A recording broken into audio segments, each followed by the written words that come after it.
Hello दोस्तों, एक बार फिर से आप सभी का स्वागत है एजुकेशन बाइट पर। कैसे हैं आप सभी? उम्मीद करती हूँ सभी अच्छे होंगे। सभी ने पढ़ाई शुरू कर दी होगी।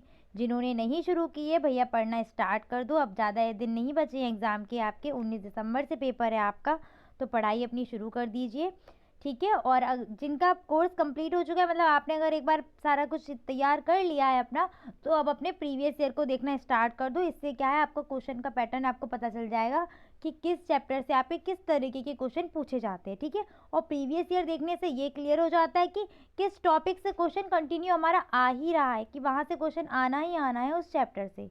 तो चलिए स्टार्ट करते हैं। साइंस का मैंने आपका 2020 का पेपर करवा दिया है, ठीक है। इस क्लास में मैं आपको 2019 का पेपर कराऊंगी। 2019 में आपके दो पेपर हुए थे, मतलब दो बार एग्जाम हुए थे। 2000 एक आपका शायद 17 बैच का पेपर हुआ था 2019 में, और एक आपका 18 बैच का पेपर हुआ था। तो वो दो पेपर हैं आपके, एक आपका 19 का फर्स्ट पेपर करके करवा दूंगी, एक सेकेंड पेपर। तो अभी हम सेकेंड पेपर कर लेते हैं आपका 2019 का, फिर कल आपका फर्स्ट पेपर क्लियर हो जाएगा, ठीक है। तो चलिए स्टार्ट करते हैं। फर्स्ट क्वेश्चन से। पैटर्न आपका सेम वैसा ही, तीन तरीके के क्वेश्चन आने। पहला बहुविकल्पीय, फिर दूसरा अति लघु उत्तरीय, फिर तीसरे आपके लघु उत्तरीय आएंगे। जो आपका नंबर है 25 नंबर का पेपर होना है। पासिंग मार्क्स होंगे 12। क्लियर?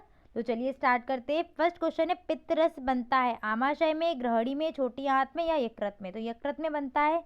तृतीय श्रेणी का उत्तोलक का उदाहरण है सरौता, कैंची, बोझ उठाने वाली गाड़ी या फिर चिमटा। तो तृतीय श्रेणी का उत्तोलक होता है आपका चिमटा, जिसमें क्या बीच में रहता है आपका बल या आयास बीच में होता है इसमें, ठीक है। नेक्स्ट आते हैं, प्रकाश संश्लेषण की क्रिया में कौन सी गैस निकलती है? तो प्रकाश संश्लेषण क्रिया में कौन सी गैस निकलती है? CO2 को प्लांट्स लेते हैं, पौधे CO2 को ग्रहण करते हैं और ऑक्सीजन गैस को निकालते हैं। तो इसका आंसर हो जाएगा बा, यानी कि ऑक्सीजन गैस। नेक्स्ट क्वेश्चन है आपका, एक तत्व के समस्थानिक में होते हैं परमाणु संख्या समान लेकिन द्रव्यमान संख्या भिन्न, परमाणु संख्या भिन्न लेकिन द्रव्यमान संख्या समान, परमाणु संख्या और द्रव्यमान संख्या दोनों भिन्न, परमाणु संख्या और द्रव्यमान संख्या दोनों समान। तो सम स्थानिक का मतलब है स्थान समान होना, यानी कि आवर्त सारणी में दोनों तत्व एक ही जगह पर होंगे। और कोई भी तत्व एक ही समान स्थान पर तब होगा जब उसका परमाणु क्रमांक समान होगा, ठीक है। तो क्या क्लियर हो जाएगा? परमाणु संख्या समान लेकिन द्रव्यमान संख्या भिन्न। चंद्रमा क्या है? देवता, तारा, उपग्रह, ग्रह। तो चंद्रमा आपका होता है उपग्रह। नेक्स्ट आपके अति लघु उत्तरीय प्रश्न शुरू हो गए हैं, ठीक है। तो आपका प्रश्न नंबर 6 है, विटामिन डी का रासायनिक नाम लिखिए और इसकी कमी से शरीर में कौन कौन से रोग होते हैं? तो विटामिन डी का नाम होता है कैल्सीफेरॉल, ठीक है। कैल्सीफेरॉल नाम होता है इसका। इससे होने वाले रोग है आपका रिकेट्स या सूखा रोग। ऑस्ट्रोमलेशिया आपका होता है बड़ों में, रिकेट्स होता है बच्चों में, ठीक है।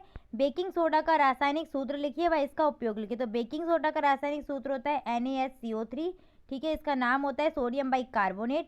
इसका उपयोग क्या हो जाएगा? ब्रेड के निर्माण में, पेय पदार्थों के निर्माण में या भोजन में, ठीक है। मतलब खाने बनाने की चीज़ों में ही होता है इसका उपयोग।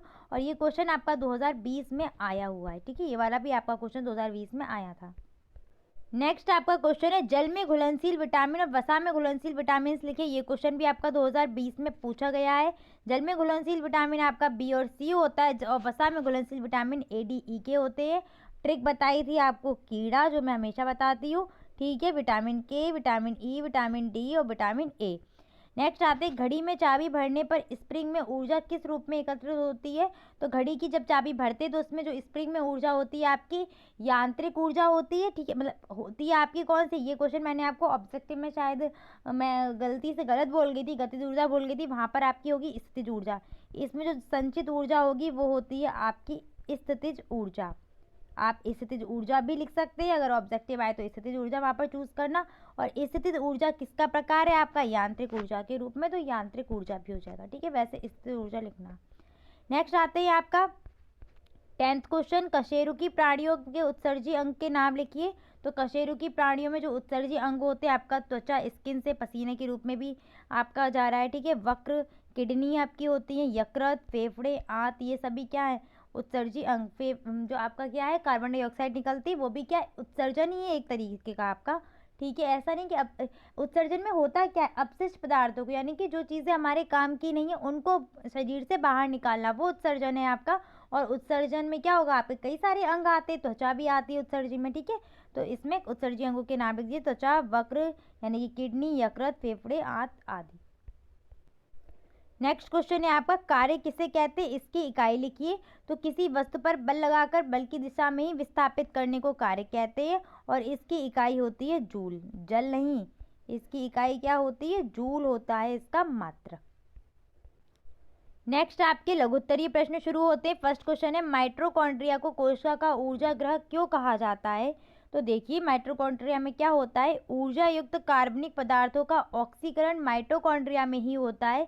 इसी कारण इसमें उत्पन्न ऊर्जा एटीपी अणुओं के रूप में संचित रहती है, इसीलिए इसको ऊर्जा का शक्ति ग्रह या पावर हाउस ऑफ सेल भी बोलते हैं। ठीक है, ऊर्जा ग्रह, कोशिका का ऊर्जा ग्रह बोल सकते हो, इसीलिए इसको कहा जाता है। नेक्स्ट क्वेश्चन है आपका, भास्मिक ऑक्साइड किसे कहते हैं। तो वे ऑक्साइड जो जल से क्रिया करने पर क्षार बनाते हैं वो आपके क्या कहलाते हैं, क्षारीय ऑक्साइड या फिर भास्मिक ऑक्साइड। अब इसके लिए चाहे तो आप रिएक्शन देख लीजिए कि कौन कौन से ऑक्साइड आपके इसमें आ जाएंगे।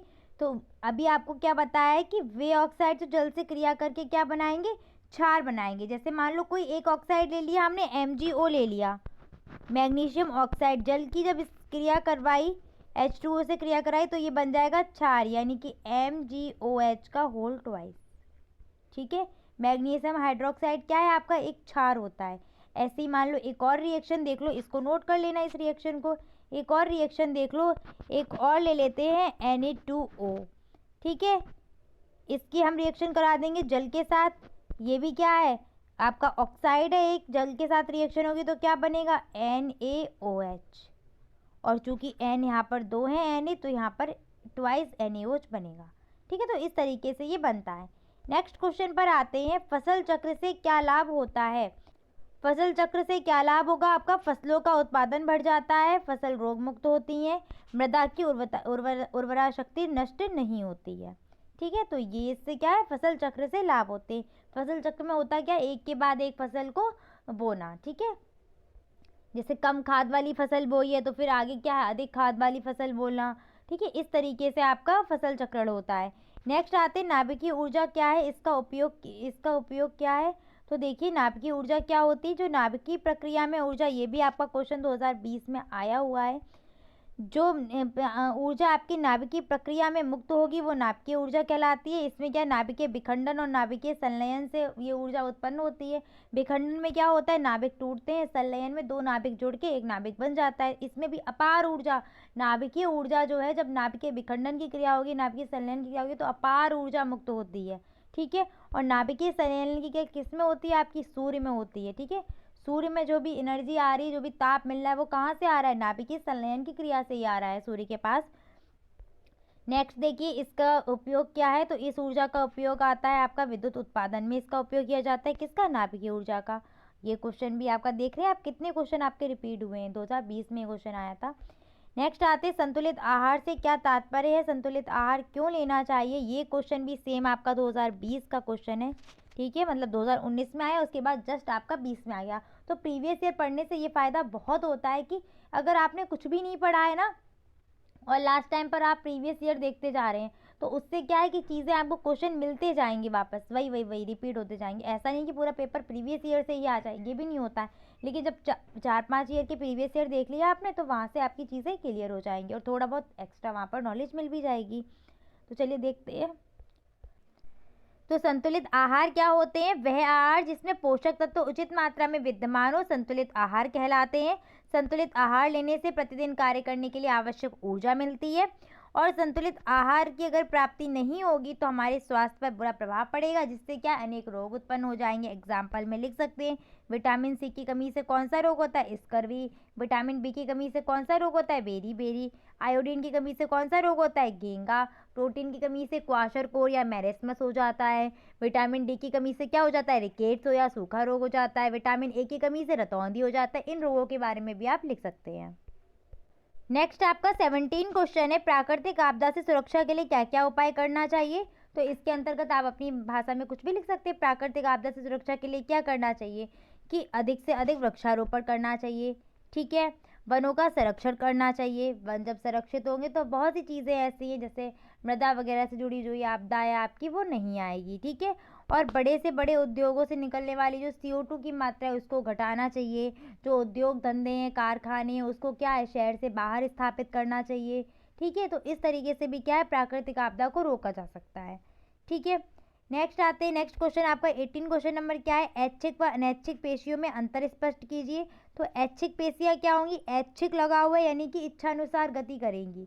तो जिन पेशियों को हम अपनी इच्छानुसार गति करा सकते हैं ऐच्छिक पेशियां कहलाती है, जैसे हाथ पैर इत्यादि हो गया आपका।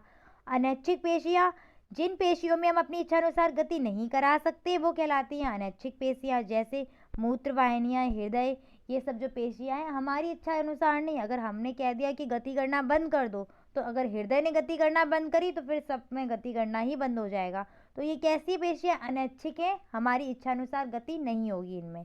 ठीक है, मतलब हमारी इच्छा अनुसार ये नहीं चलेंगी कि हमारी इच्छा हुई तो गति हो, हमारी इच्छा नहीं हुई तो गति नहीं हो। बस ऐसी पेशियां जिनमें गति हमारी इच्छा अनुसार हो सकती है, जैसे हाथ पैर हो गए, तो ये क्या है, ये ऐच्छिक पेशियां कहलाएंगी। ठीक है, तो आज मैंने आपका 2019 का पेपर भी करवा दिया है, 2019 का एक पेपर करवा दिया है सेकेंड पेपर, और 2020 का एक पेपर करा दिया है। कल मैं आपका 2019 और 18 का पेपर करवा दूंगी साइंस का। ठीक है, तो इनमें से आपका क्या है, प्रीवियस ईयर करने से थोड़ी सी आपको एक तरीके से हिंट मिल जाएगी, एक कॉन्फिडेंस आपके अंदर आ जाएगा कि हाँ इस तरीके से क्वेश्चन आना है और हमारी तैयारी इतनी हो चुकी है। क्योंकि देखो अब आपका क्या है कि अब आपको पूरा सिलेबस पढ़ने की ज़रूरत नहीं है, पहले से आप पढ़ चुके हैं, सीख चुके हैं। ठीक है, बस रिवीजन करना है। ठीक है, तो मिलते हैं नेक्स्ट क्लास में। वीडियो अच्छी लगती है तो प्लीज़ अपने दोस्तों को शेयर करिए। Thanks for watching and please like share and subscribe my channel. Bye, take care.